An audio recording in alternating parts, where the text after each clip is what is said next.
ఇటు తెలంగాణలో కూడా ఉష్ణోగ్రతల పెరుగుదల అంతని కలవరపెడుతోంది. ఫిబ్రవరిలో 36 డిగ్రీలు ఉన్న టెంపరేచర్ ఇప్పుడు 43 డిగ్రీలకు చేరుకుంది.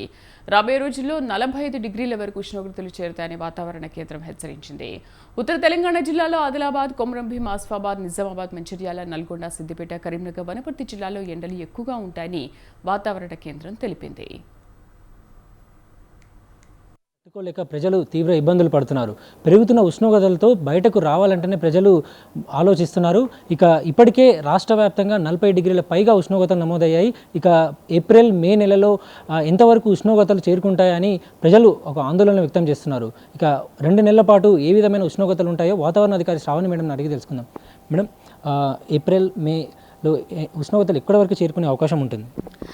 మనకి గత వారం రోజుల కంటే మార్చి నెలాఖరు నుంచి ఏప్రిల్ మొదటి వారం అంతగా సాధారణ ఉష్ణోగ్రతల కంటే 2 నుంచి 3 డిగ్రీలు తెలంగాణ రాష్ట్రం మొత్తం మీదుగా నమోదవడం జరిగింది. ముఖ్యంగా ఉత్తర తెలంగాణ జిల్లాలో దాదాపుగా 41 నుంచి 41 డిగ్రీల మేర ఉష్ణోగ్రతలు నమోదవుతూ వస్తూ ఉన్నాయి. మనకి ఈ ఏప్రిల్ మొదటి వారం నుంచి కాకుండా రెండో వారంలోని అంటే 7వ తేదీ నుంచి కొద్దిగా వర్షపాత సూచన ఉన్నది. కొద్దిగా ఉష్ణోగ్రతలు తగ్గి 3, 4 వారంలో మళ్ళీ సాధారణం కంటే అధికంగా నమోదయ్యే అవకాశం ఉంది. అలాగే మే నెలలో కూడా సాధారణం కంటే 2 నుంచి 3 డిగ్రీలు అధికంగా నమోదయ్యే అవకాశం కనిపిస్తుంది. దాదాపుగా ఉత్తర తెలంగాణ జిల్లాలో 44 డిగ్రీల మేర కూడా నమోదయ్యే అవకాశం అయితే కనిపిస్తుంది.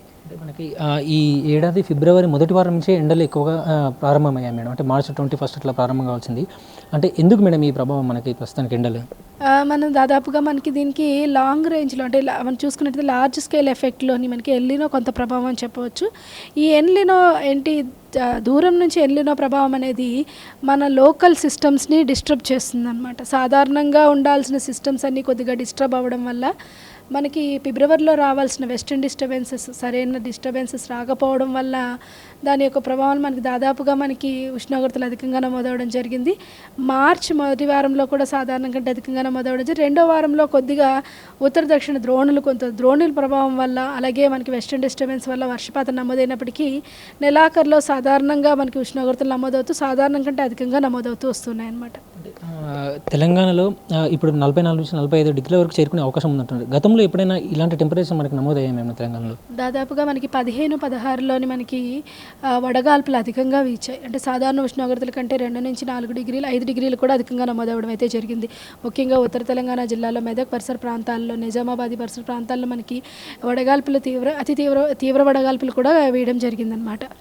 అంటే రాష్ట్రంలో ఎక్కడెక్కడ ఏ జిల్లాలు మెయిన్ డేంజర్ జోన్లో ఉండే అవకాశం ఉంటుంది మేడం ఈ 2 నెలల పాటు? మనకి ఉత్తర తెలంగాణ జిల్లాల్లో అధికంగా ఉష్ణోగ్రతలు నమోదే అవకాశం ఉంటుంది. ఆదిలాబాద్ కానీ, నిజామాబాద్, జగిత్యాల, ఆసిఫాబాద్ ఈ పరిసర ప్రాంతాల్లో, దీంతో పాటుగా మనకి ఈశాన్య తెలంగాణ జిల్లాలైన భద్రాద్రి కొత్తగూడెం, ఖమ్మం, నల్గొండ, సూర్యాపేట పరిసర ప్రాంతాల్లో కూడా ఉండే అవకాశం ఉంది. అలాగే రేపు ఎల్లుండుల్లో కూడా మనకి ముఖ్యంగా భద్రాద్రి కొత్తగూడెం, ఖమ్మం, నల్గొండ, సూర్యాపేట పరిసర ప్రాంతాల్లో వడగాల్పులు వీచే అవకాశం కూడా ఉందన్నమాట. ఏ డిపార్ట్మెంట్లకు మీరు అలర్ట్ని జారీ చేస్తారు మేడం తెలంగాణ ప్రభుత్వం? ఈ అలర్ట్స్ అన్నీ మనకి రాష్ట్ర ప్రభుత్వానికి, అలాగే స్టేట్ డిజాస్టర్ మేనేజ్మెంట్కి, GHMCకి ప్రతి ఒక్కరికి మనం అందించడం జరుగుతుంది. అలాగే ప్రజలకి ప్రింట్ మీడియా మరియు ఈ విజువల్ మీడియా ద్వారా కూడా అందించడం అయితే జరుగుతుంది. సోషల్ మీడియా ద్వారా కూడా మన హీట్ వేవ్ అలర్ట్స్ కానీ, థండర్స్టార్మ్ అలర్ట్స్ని కూడా అందించడం జరుగుతుంది. ఉపరితల ద్రోణి ప్రభావంతో వర్షాలు కూడా ఎండాకాలంలో పడిన సందర్భాలు ఉన్నాయి గత ఏడాది. ఈసారి మాత్రం వర్షాలు పెద్దగా పడడం లేదు. అంటే ఏం ప్రభావం ఉండొచ్చు మనం? ప్రస్తుతానికైతే ద్రోణి ప్రభావం అనేది చాలా తక్కువగా ఉంది. ఉపరితల ద్రోణి అనేది ఏర్పడింది మనకి. ఇది వెస్ట్ మధ్యప్రదేశ్ నుంచి, దాదాపుగా ఈస్ట్ వెస్ట్ మధ్యప్రదేశ్ నుంచి తమిళనాడు వరకు ఇంటీరియర్ కర్ణాటక మీదుగా ఉంది.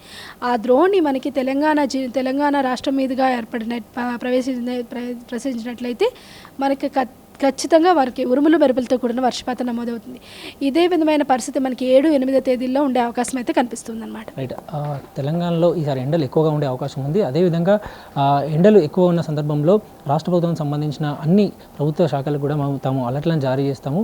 అదేవిధంగా ఋతుపవనాలు అంటే వర్షాకాలం సంబంధించిన ఋతుపవనాలు కూడా సాధారణంగానే ఉండే అవకాశం ఉందని వాతావరణ అధికారులు చెప్తున్నారు. కెమెరామెన్ గిడ్డయ్యతో విశాల్, స్వతంత్ర న్యూస్.